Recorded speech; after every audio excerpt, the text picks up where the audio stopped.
could identify it, but no. The choice is obvious. As suspicious, they... This is WNBC for New York. And now, this is News for New York. Good evening, I'm Ralph Penza. And I'm Gayle Gardner. A tour bus from Maryland flips over on Long Island. 15 people are hurt. In fact, that bus slammed into an overpass with such force that it careened over onto its side, trapping those terrified passengers. The tour bus was where it was not supposed to be, on Northern State Parkway. The accident happened in Roslyn Heights about 6 this evening. Firemen had to use the jaws of life and other emergency equipment to rescue the passengers who were rushed to area hospitals. Now, we're told no one was hurt, but you can see the traffic was piled up for quite several miles there. State police tell us that commercial vehicles like the Maryland tour bus are not permitted on Northern State. The bus had been on the LIE before the driver, for unknown reasons, turned onto the parkway, and that was at exit 29A. The passengers were on their way to the Westbury Music Fair for a performance by singer Patti LaBelle. Tonight, family and friends remembered a young couple whose wedding plans were cut short by violence. A jealous man is accused of killing his rival. His fiancée took her own life.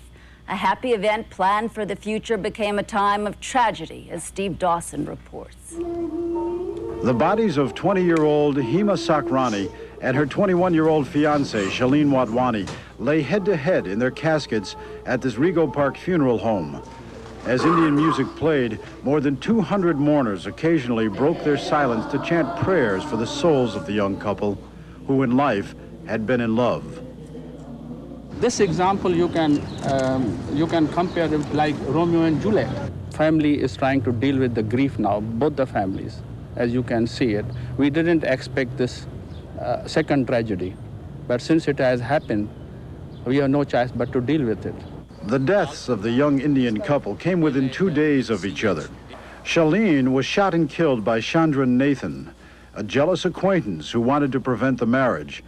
Authorities say Nathan, although he was already married himself, wanted to marry the woman. 2 days after the shooting, Hema leapt to her death from the 16th floor of her family's Queens apartment.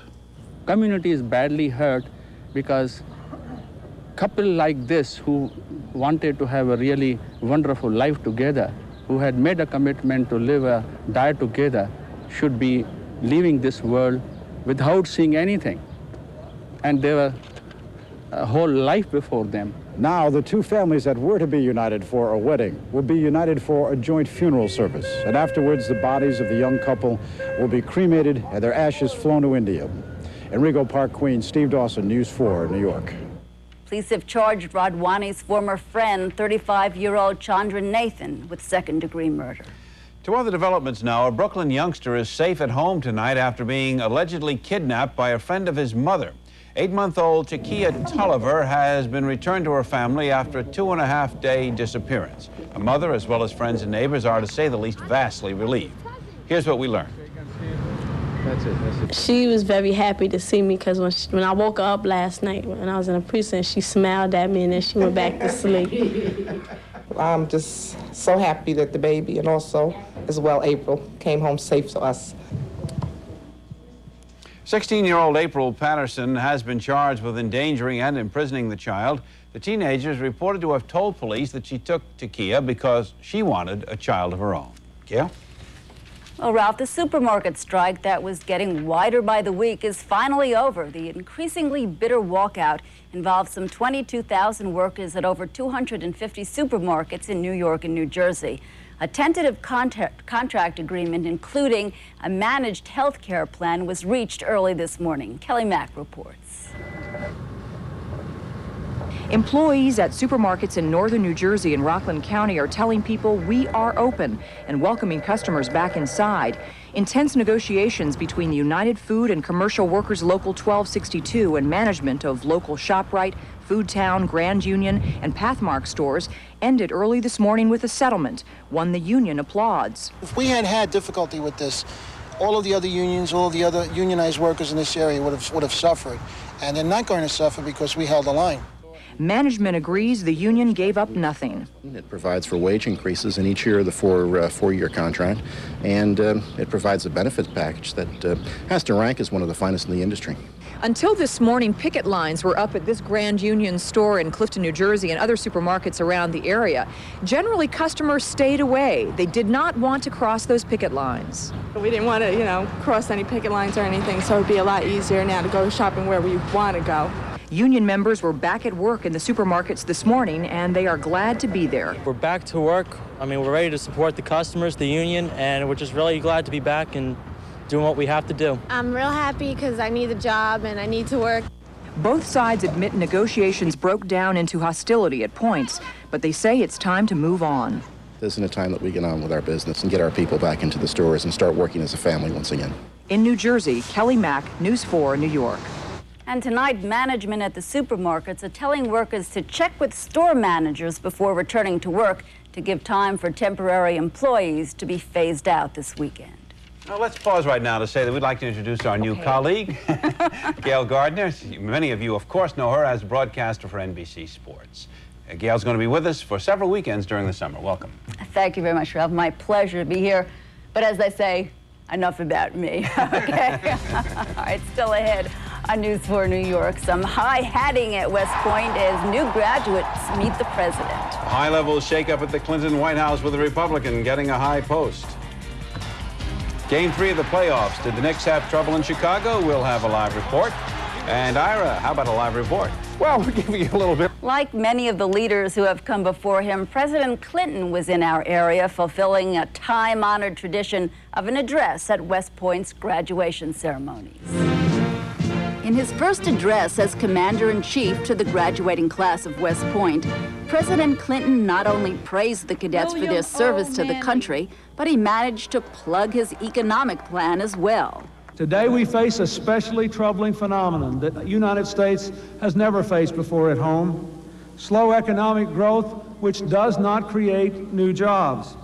We must refuse to accept this as a pattern that will be repeated in the future. Just as our security cannot rest upon a hollow army, neither can it rest upon a hollow economy. The president says everyone should approach the task of rebuilding the nation with the same kind of enthusiasm the cadets have. In this new era, those of us in political life need a new strategy, need sound tactics, need the kind of discipline in implementing it that all of you have learned to provide for our nation's defense here at West Point. But while the president continued to extol the virtues of the graduating servicemen and women, he stayed away from the issue of homosexuals in the military, a concept he hopes will be readily accepted in time for next year's graduation ceremonies. This year, a total of 1,003 men and women graduated from West Point. Yeah, well, we're on the subject of the president. A high-level shakeup is in the works at the White House. George Stephanopoulos, a close presidential ally, of course, well, he's being reassigned to political duties. And a Republican journalist is crossing party lines to become the new White House Chief of Communications. I'm pleased today to welcome to the White House staff one of the nation's most respected journalists and commentators, David Gergen. Gergen has worked for 3 Republican presidents. Still, he says he's happy to serve in a Democratic administration.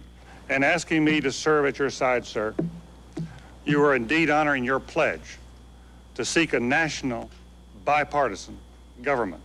You recognize this is not a house that belongs ever so briefly to Republicans or to Democrats. It's the people's house. And George Stephanopoulos says he's happy to take on a new role as senior policy advisor to the president. About 2 years ago, I walked into an office for a job interview, and I thought, well, this is a good opportunity. Within about 5 minutes, with then Governor Clinton, I felt I'd been working with him my whole life. And I tell you, it feels like that even more right now. Even as the president began heading for West Point, the nation heard a tape of his weekly radio address and his defense of his tax increase for people with higher incomes. In the last 12 years, taxes have gone down on the wealthy as their incomes have gone up.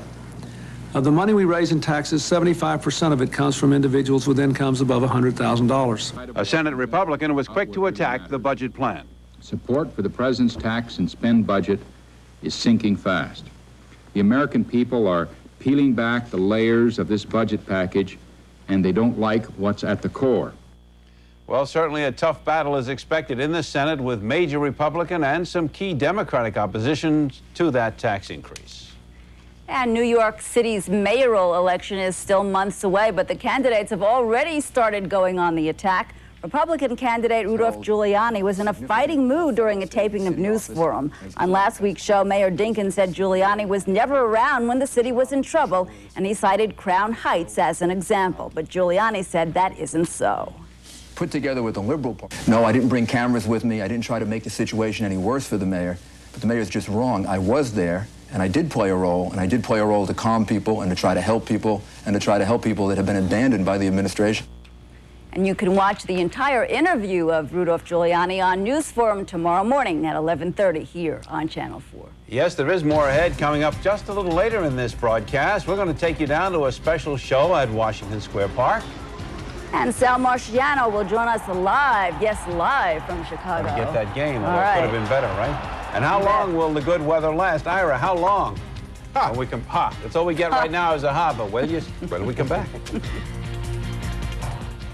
Announcing a limited one-of-a-kind offer. For the next few weeks, your Team Pontiac dealer is offering a special edition loaded Grand Am for $12,999. Right, $12,999 and loaded with air, ABS, fuel injection, automatic power steering and door locks, stereo, rear window defroster, fog lamps, and more. About $7,000 less than an Accord AX and $8,000 less than a Camry LE. This is a limited offer. $12,999 for a loaded Grand Am. Now at your New York, New Jersey, Connecticut Team Pontiac dealer. Hurry, don't miss this opportunity.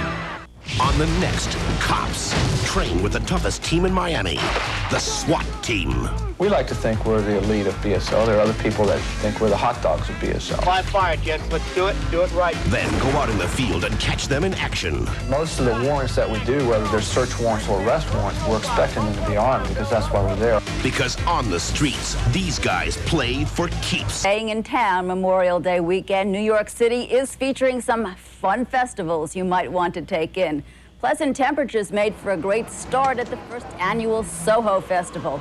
Hundreds packed into Prince Street between Mulberry and Mercer to browse the merchandise or just grab a bite to eat. Familiar with that one, of course. And a little farther uptown, folks took time to enjoy the Washington Square art exhibit. The Streetside Art Gallery will be open until Monday. Ralph? It's a great day for it. Yeah. Well, if you were finding it difficult to navigate the waters off Staten Island today, why you were rowing across, we don't know, but it may be because the fleet is in. For the 6th straight year, the U.S. Navy is celebrating Fleet Week. Special ceremonies and demonstrations throughout the weekend. And one spot high on their agenda was the Staten Island home port, of course, a place that is scheduled to be closed by the Pentagon, at least targeted. And it's an example of military budget cuts, but they say it's not quite over yet. And if you want to get a look inside, many of the ships will be open for public viewing on Sunday and on Monday, we're told. Yes. Golly, here he is. Here he is at last. Here we are to talk about this wonderful... So you were navigating the waters through Staten Island? No, not at all, not at all. Was looking at them and drank a glass, not of those particular waters, but of a generic water Yeah. at a restaurant. In fact, I had a you refill on the understand? water tonight. Not a word. I've never understood. We're concerned about the water that might fall from the sky over this holiday weekend. really. Is there a chance of it? Well, yes, of course there is a chance, but how good of a chance? Stay with us. We'll work into that gradually. Right now, let's look outside and at some beautiful video that is taken this evening by Ken Gordon and Jose Aviles, and it is in conjunction with Fleet Week, which is happening right now. So very beautiful. Temperature, 60. Sky above, clear. We have a northwest wind right now at 7 miles an hour, 48% relative humidity, the barometer rising 30.09 inches. 75 degrees our high today. Right around normal, 76 is normal. 60 our low, our normal low is 58. Sunrise at 5:28 in the morning, it sets at 8:19 tomorrow night. And around the tri-state right now, 50s and 60s at 11 o'clock, but they're going to fall much lower than that. Stay tuned, we'll talk about it. High pressure that is actually centered over the Great Lakes, Lake Michigan, is pushing down to the southeast, but it's a narrow band. Warm front should push some clouds into our area by, well, Monday later on, and then toward the end of Monday into the evening, there's a chance of some thunderstorms. We're going to see temperatures tonight fall back in the city in the 50s, but we're talking lower 40s in the traditionally chillier areas, and in some of the inland valleys, you could see temperatures dropping back into the 30s. The reason is northwest winds at 5 to 10 miles an hour and a clear sky. Combination of the chilly wind, the clear sky, what little warmth we've accumulated today is going to escape. In the morning, lots of sunshine, temperatures in the 40s and 50s, and the northwest wind persists at 5 to 10 miles an hour. It will pick up in velocity, but from the same direction during the day, 10 to 15 miles an hour. We'll see highs climbing nicely up into the 70s, but again, near the water, going to be traditionally chillier.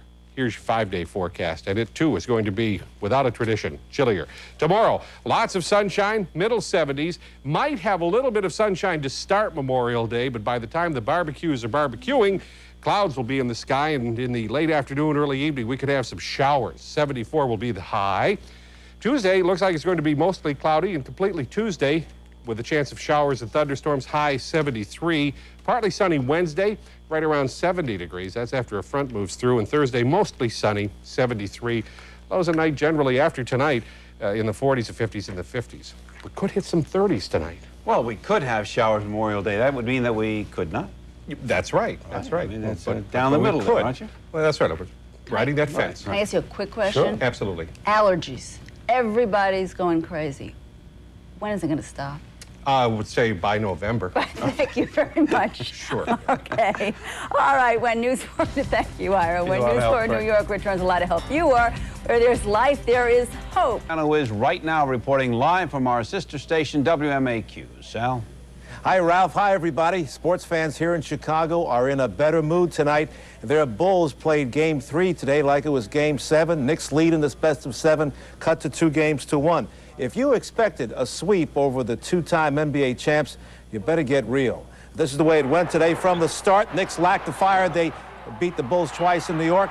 They missed a lot, and they lost the ball a lot. Michael Jordan distributed the wealth, and the Bulls shot 54% in the first half. Knicks down by 19 at the break. Scottie Pippen led everyone with 29 points, while Jordan had a modest 22, mostly at the foul line. The Knicks lost their tempers in the blowout. Patrick Ewing and Stacey King made threatening remarks, and they had to be kept apart. On their way to a 103-83 defeat, the Knicks lost John Starks early in the fourth quarter. Jordan had to be restrained, and Starks was tagged with a double technical. He was thrown out of the game, and Chicago fans treated Starks like he was a pro wrestling villain. Do you believe that the Bulls are trying to bait you into trash talking, into losing your cool? No, it was just a play that where Michael threw a bow at me and he missed, and I said some words about, you know, watch out with the bows, and he got up in my face and I slapped his hand down. And, you know, he went to the free throw line, came back, and we said a couple more words. He got up in my face again, I slapped it down again, and I received both techs on that play, and consequently I was ejected from the game. I think we definitely came to play. I think that they were just on it. I mean, they were on their game today. If you had to make one adjustment, what would you make? There's not really a lot of adjustment. I think the players just got to be more focused and handle the ball better, try to get the ball to Patrick, you know, give him an opportunity to score in the post, and let our guys spot up on the outside like they let Paxson and Armstrong and Trent Tucker hit some threes outside, and, you know, just open the offense up. An off day tomorrow, Game 4 on Monday afternoon. Michael Jordan refuses to talk to the press. He's still angry about media criticism about his gambling visit to Atlantic City. I think Game 4 will determine if this will be a 5-game or a 7-game series. Baseball. The Yankees handed the White Sox their 5th consecutive defeat. At the stadium today, Wilton Alvarez started for Chicago. The lefty was taken deep by Jim Leyritz in the first inning, a 3-run homer to right. Last night, Leyritz started a Yankees win with a first-inning 2-run homer. Yanks 4th. Alvarez with the full windup. Gerald Williams stole home. When was the last time you saw this? 4-0 Yanks after 4. Jim Abbott no-hit the White Sox until Bo Jackson fisted a single to center to break it up. Abbott gave up 3 hits over 8 innings. And rookie Roberto Munoz made his major league debut in relief. He fanned Frank Thomas with a call strike 3. Yanks won by a score of 8-2. Mets home to this Saturday afternoon, stopping Cincinnati's 3-game winning streak under new manager Davey Johnson. Jeff McKnight of the Knights with a 2-run homer in the bottom of the second off Tim Pugh. Mets jumping ahead by a score of 2-1. In the Mets' 4th, Bobby Bonilla kissed that baby goodbye. A 2-run blast off Pugh. Mets ahead 4-2 on Bobby Bo's 10th of the year. In the 9th, John Franco in relief. Mets head 4-3, first and second. Eddie Murray with the diving stop. Force at second, game-saving play. Mets won 4-3. Let's check out the scores in the National League. The Giants won in Atlanta. The Expos chilled the Cubs. Elsewhere, San Diego 7, St. Louis 4. And the Phillies blank Colorado behind Terry Mulholland. Elsewhere, the Astros won in FLA. The Dodgers won their 11th straight. In the American League, Boston 15, Texas 1, Toronto 5, Oakland 3, Kansas City, Milwaukee tied at 5 in the 10th inning, and Minnesota beat Cleveland by a score of 9-3. In Toronto tonight, the 7th and deciding game between the Maple Leafs and the LA Kings. The two teams entered the third tied at 3 apiece. Kings exploded for 2 goals within 36 seconds. Mike Donnelly made it 4-3 LA, beating Felix Potvin from close range with just under 4 minutes left. And then captain Wayne Gretzky notched his 3rd goal for the hat trick, a wraparound off a Leaf skate. Kings won 5-4. They advanced to the Stanley Cup Finals against Montreal. They begin that best of 7 Tuesday night at the Forum in Montreal. Finally, a terrifying spill today at Freehold Raceway in New Jersey involving the nation's leading harness race driver. 33-year-old Jack Moiseyev was second along the inside, driving Fanny's Champ in the 11th race. The horse broke as they entered the final turn. Moiseyev was thrown from the sulky. He was struck by 2 other horses. Moiseyev was rushed to a hospital where he's being treated for a concussion and deep bruises. All horses were uninjured. That's your late Saturday night sports from Chicago, where the Knicks lost and his airness remains silent. Now back to New York. All right, Sal, stand by here. Okay, Sal, quick question for you. Hello, Gayle. Hello, Sal. Nice to see How are you? Terrific. You look wonderful in Chicago, by the way. Thank you. And you look wonderful, too. Even though you can't see me. Right? Right, just a quick question. Yes. The temper that we're seeing, all of the temper that we're seeing from the players, especially in the 4th quarter of this game, how did the coaches feel about it? What did Pat Riley have to say? What did Phil Jackson have to say today about that? Both of them in their news conferences said that the players are so competitive, the stakes are so high, and the defense is so tight that it's bound to happen that tempers will flare. Thankfully, there hasn't been a fight yet.